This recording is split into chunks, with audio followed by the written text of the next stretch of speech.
We're now joined by the CEO of App Annie, Bertrand Schmitt, a man who helps combine a plenty of data for all those data-hungry technology companies out there. Interestingly, you've really been crunching some numbers on the sheer scale of the app economy at the moment. Can you run us through those sorts of numbers? Yes, the size of the app economy, it's millions of apps. It's 2 hours a day on average. People are spending on apps. It's 3.4 billion smartphones, mobile users, and it's 1.1 trillion US dollars in terms of spend by these consumers and companies. And we see that going to more than 6 trillion US dollars by 2021. That's interesting because at the moment I hear from the VC community, investor base, that they're worried that the time is gone now for apps, that they don't want to be funding yet a new app because they can't see wood for trees, you can't make your voice heard. Do you agree with that? I will probably disagree in the sense by every metric. Time spent, number of apps used, growth rate we have seen, these keep getting bigger and bigger. So I would say from a VC perspective, yes, the question is can you launch a business from scratch and hope for this to be successful so late in the game?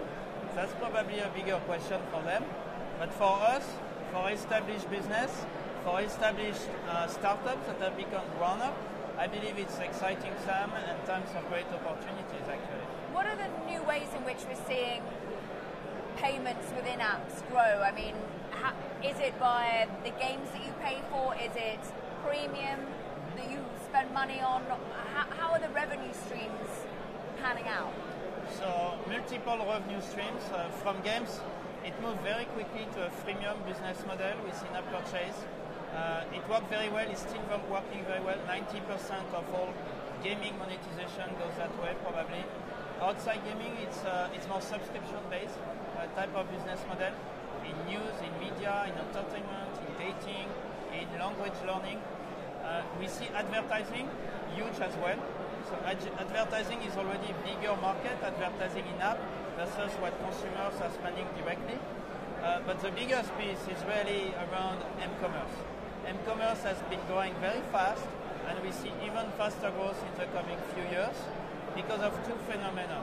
It's commerce moving to e-commerce and m-commerce, and e-commerce moving to m-commerce very hard. Are there disparities in regions, in areas of the globe? I mean, is it Asia that has really driven this forward? Because we think of WeChat and the amount that you can do within there, within payments. Are they leading the charge when it comes to m-commerce? Definitely. If I take Alibaba, for instance, in China, 80% of all their transactions are happening through their mobile app. If I take Amazon in the US, it's between 40 and 50%. So there is still a gap, and if I take Europe, we might talk about 20-30% as of today. But there is big general trends where everyone is moving. It's becoming a bigger and bigger shift to mobile apps in e-commerce. When I think of WeChat, I think of their expansion that you do everything within one platform. You're addicted. You can book your car, you can pay for your dinner, you can then transfer money between your friends. Why then are we adding to our collection of apps if we're trying to see consolidation here? So that's why I love data, is to be able to answer smartly to this type of questions. Ultimately, what we saw in our numbers, for instance, is that China is a place where people are using the most apps. So even if WeChat, Weixin in China, lets you do more, actually people get addicted to some of this new service and end up moving to the full experience, downloading the app. So it's a mix with WeChat. You have more services included, but ultimately you end up using the dedicated app for some of these top app publishers. When do we hit peak mobile? We're already seeing sales growth slowing. When do we see that the whole world has already got their smartphone? So you're talking about sales growth in devices, in smartphones. Yes, we're only selling 1 billion smartphones a year. That's the biggest, most successful device of all time. There is nothing coming close by to it. We see an install base of 3.4 billion smartphones today. We see that going to 6.3 billion smartphones by 2021. So basically it's going to stop when every man, woman, child on Earth has a smartphone, and it's going to happen in a few years from now. And once you have a smartphone, you spend more time using apps and you spend more money in different ways through all these apps. So we see a lot of opportunities if you're a service provider. It's it's fascinating that your own business was started in Asia, was started in China. You then went over to Silicon Valley to help build the talent pool. When you look at the talent pool in Silicon Valley, do you worry at all particularly about the Trump reaction, about potentially harder to get visas? Has that affected your business at all? Yeah, I mean, that's definitely a question. I would say from our perspective, our approach has always been to hire in multiple locations. We have 15 locations now. So our sales team in different markets are operating locally. We have four R&D centers all over the world, in Asia, in US, in Europe. So we optimize our recruiting based on where we can find great people and where it's convenient to hire them. So it has some impact, but we have already designed the business on a very global basis. I see. But have you found it harder to hire in the US? No, not yet. Not yet. And the UK? The UK, interesting questions. I would say so far, no real difference. But in 1 year, 2 years, 3 years from now, it's tough to say. I would say in Europe, our strategy has been a few years ago to actually deepen our presence in East Europe from Berlin, in South Europe from Paris.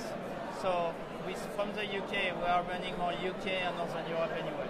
Resolutely in the EU. What about then the demand?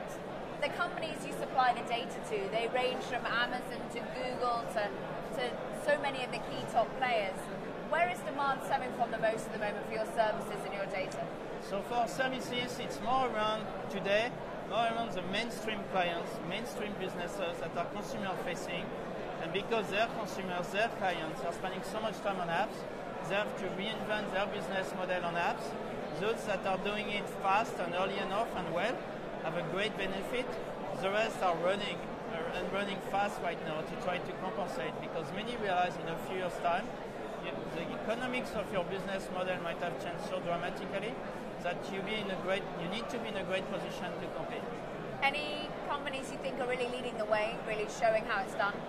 Yeah, I think you have companies from an Air France to McDonald's, Starbucks in the US that are doing very well reinventing their business model, making it better for consumers while reducing their spend. Many banks like Barclays in Europe are doing a great job at optimizing the user experience for their banking customers. I don't know if you know, but most banking transactions today in nearly all the big banks are happening through the mobile app. I've heard banks telling me that they stopped developing anything but a focus on mobile apps on the consumer-facing side. Well, I certainly try and do most of mine in my app as well. It's been wonderful speaking to you, Bertrand Schmitt. Thank you very much for joining us. Thank you. CEO of App Annie joining us.